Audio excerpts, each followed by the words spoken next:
তোমাদের সামনে দিন সোনা ঝরা এগিয়ে নিও দেশকে তোমরা দেশের প্রতি মমতা রেখো দেশের প্রতি মমতা রেখো আমাকে করবি স্মরণ তোমরা নতুন তোমরা নবীন তোমরা শুভ দিন তোমরা নতুন নবসুর মুক্তির গানে উঠুক জেগে সকাল দুপুর তোমার হৃদয় সাহসের আঘাত তোমার কাঁধে কর্তব্যের ভার জীবনের পথে তোমার চলার ছন্দ পৃথিবীতে আজ মানব উন্মেষ আনন্দ আলো নতুন দিন জাগাও নতুন আশা সারা শুরু করেছো নাকি তোমাদেরকে এখন গান প্রোগ্রাম করে নিজের রুটিন সাজিয়ে এবং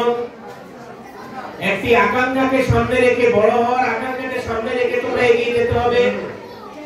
আমরাও গ্রামের স্টুডেন্ট ছিলাম, আমরা কোনো ধনী এবং উচ্চবিত্ত পরিবারের শিক্ষার্থী ছিলাম না, কিন্তু আমাদের মনোযোগ ছিল, আমাদের পড়াশোনার প্রতি আকর্ষণ ছিল, আমরা বড় হওয়ার আকাঙ্ক্ষা ছিল।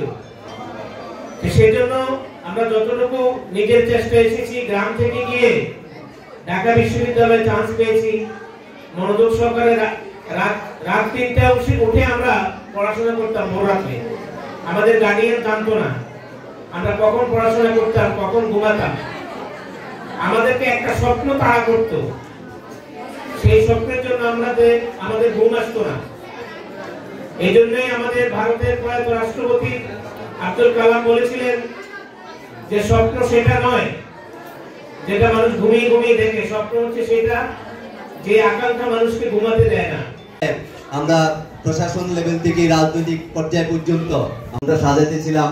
শিক্ষার্থীদের খুব একটা আফসোস, স্যার আমাদের বেলায় তো এটা হইল না, আমাদেরকে আবার নতুন করে বরণ করতে হবে। ঠিক আছে, আমরা তোমাদেরকে আবার সেই সুযোগ যদি থাকে এই বিদ্যালয় থেকে যখন পরিত্রাণ করবে, তোমরা পরিত্যাগ করবে, ভালো কোনো অবস্থান থেকে যাবে, ইনশাল্লাহ আমরা কথা দিচ্ছি তোমাদেরকে আমরা আবার নতুন ভাবে বরণ করে নেব।